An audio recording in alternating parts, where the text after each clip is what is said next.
What's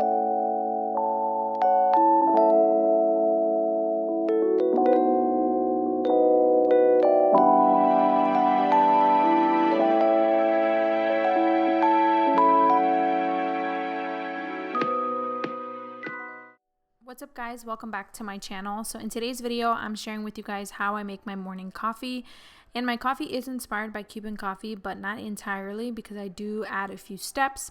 So I wanted to share with you guys basically how I make my coffee because it's such an extensive process. So let's go ahead and get started. Here's a few things that you'll need. Obviously some coffee. I use Café Bustelo's ground espresso coffee because it's just the best and it gives me, I feel like, the richest flavor.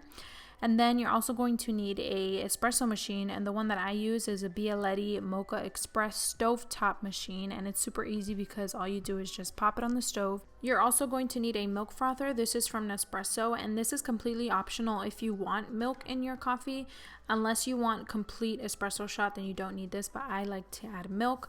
You'll also need some sugar, and I also use a measuring cup. You guys will see why, because I have to do like a little mixture with the sugar and the coffee. And of course you'll need a mug to put your coffee in. So let's go ahead and get started. First you're going to use the Mocha Express machine, and basically there's two parts to this: the funnel where the coffee goes, and then the bottom part of the machine where the water goes. So this is where I'm going to put the water, and you want to put water below the screw. You don't want to put over the screw or else it's going to overflow once it starts boiling.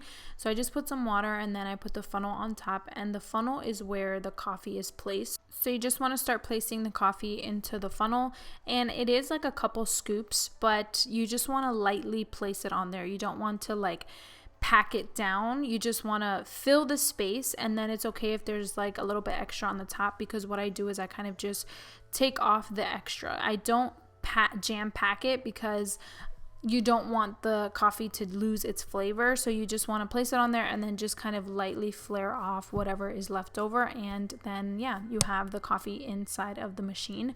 So then you'll go ahead and put the top part of the machine back on, and then you'll put it on the stove.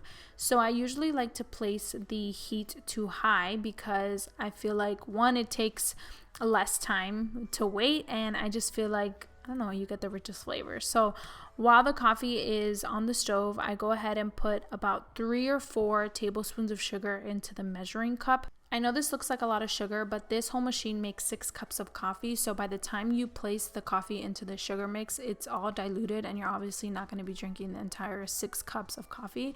So basically I wait until the beginning parts of the coffee start brewing, and you want to get the beginning part of what comes from the machine, and then you place little by little into this sugar, and you just begin to mix.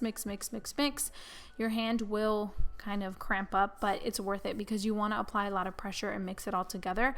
This is going to create a paste, and it's basically the foam part that rises to the top of the coffee. So you just begin to mix, and this is roughly the consistency that you want.